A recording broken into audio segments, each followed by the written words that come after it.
ายดีพ่อแม่พี่น้องป้องปรายเบิดสุคนเนาะ FC ทางช่องปูมิเซียวเนาะวันนี้บ่ปูก็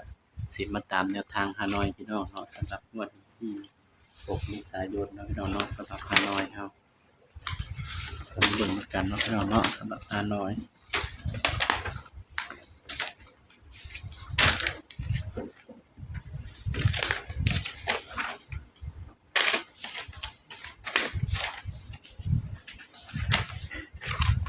ใส่เลยกระดาษหวยฮานอยไปใส่ละบาด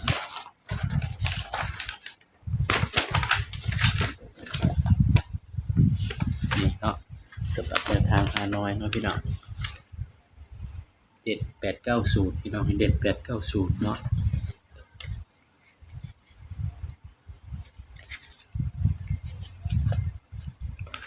เบิ่งตัวมันออกบาดนี้ร้อยพิเศษออก824ข้างล่าง50โอ้ยมีแต่06พี่น้องเข้าที่0น้อยปกติ779ข้างล่าง56 9มาพี่น้องนี่เกือบแตก3ตัวเนาะพี่น้องเนาะ789มันออก79 779พี่น้อง VP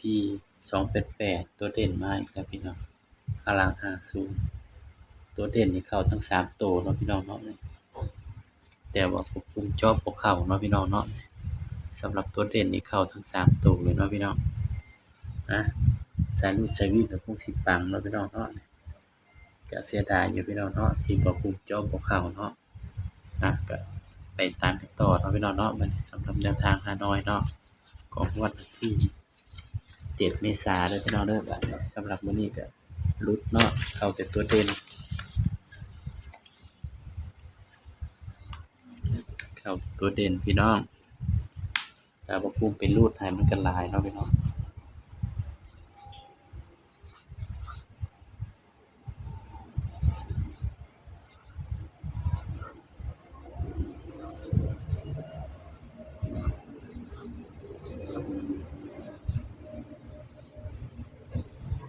3น้อยเนาะพี่น้อง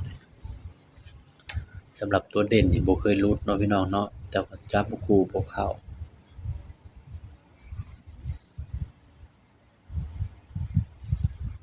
สำหรับตัวเด่นนี่บ่เคยหลุดพี่น้อง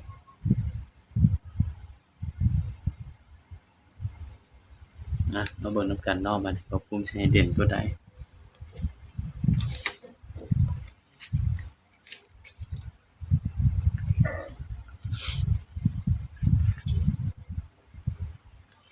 779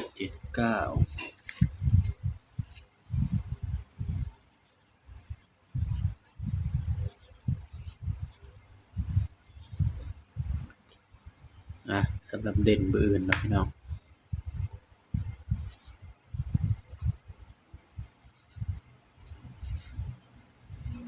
เด่น901เด้อพี่น้องเด้อสำหรับฮานอยมื้ออื่นเด่น901พี่น้องมาจับคู่นำกันเนาะพี่น้องเนาะบัดนี้จับคู่เนาะสิจับ9ก่อนพี่น้อง90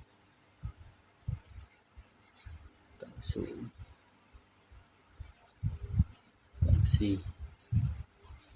96 98 0ครับ00 04 06 08 1พี่น้อง10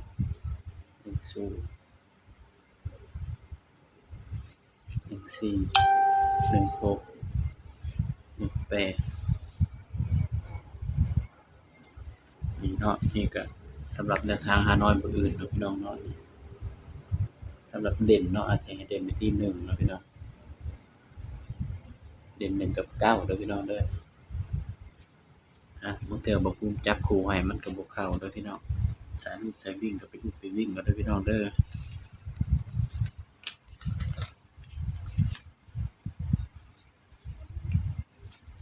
เบิ่งชุด3ตัวเนาะกันพี่น้องบัด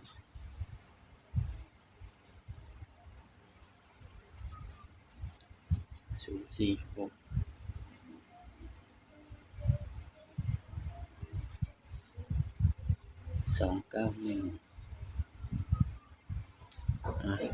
นี่ก็คือชุด3ตัวเนาะพี่น้องเนาะ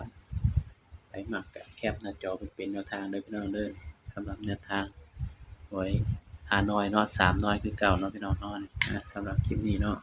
บ่าวภูมิก็ฝากพี่น้องกดไลก์กดแชร์กดติดตามบ่าวภูมิ Official เด้อพี่น้องเด้อสำบายดีครับ